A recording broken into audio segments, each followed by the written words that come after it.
பெரியப்பா என்ன பண்ணிட்டு இருக்கீங்க? ஆ சுத்தா சுத்தி சுத்தி சுத்தார வட்டார்ல பெரிய வயல்லாம் இருக்க. ஆ ஆ இது நம்ம வாழை. ஆ இதுல ஒரு 2 ஏக்கர் பருத்தி போட்டு பாத்தி போடுறோம்.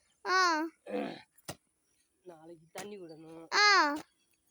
இப்போ நம்ம மட்டும் இங்க பருத்தி போடுறோம்ல, இப்போ நம்மளுக்கு எத்தனை இருக்கு? 1 2 3 4 நம்ம 4 இடத்துல பருத்தி போடுதோமே. மொத்தம் 15 வயல், சின்ன சின்ன வயலா அடக்கு. சரி பெரியப்பா, உங்களுக்கு எத்தனை வயல்னு கொஞ்சம் சொல்லுங்களேன். நம்மளுக்கு நம்ம வயல்ல பூரா வாழை கிடக்கு. இல்ல இந்த ஆடியன்ஸுக்கு நம்ம வயல் எத்தனைன்னு காமிப்போம், சொல்லுங்க. இது பூரா பாட்ட வயல். நம்ம வயல் அங்க வடக்கு ஓரம் கிடக்கு. அதுல பூரா வாழை கிடக்கு. இது பாட்டத்துக்கு எடுத்துருப்போம்.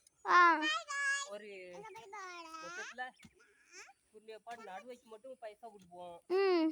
நடுவைக்கு குருணிக்கு காக்கோட்டை நெல் கொடுக்கணும். பூம்பயிருக்கு எதுவும் கிடையாது. நம்ம பயிர் வச்சு நல்லா கிடைச்சுன்னா ஏதாட்டும் கொடுக்க விடுதான். நம்மளுக்கு முடிஞ்சதை கொடுப்போம். அப்ப நம்ம முடிஞ்சதை கொடுக்கலாம். அப்ப அவங்க நம்மளுக்கு என்ன தருவாங்க? நம்ம அவங்களுக்கு வயல் தந்துருக்காங்களா? ஓ, இது அவங்க வயலா? அவங்க வயல். நம்ம பாட்டத்துக்கு தான் பயிர் வைக்கும்.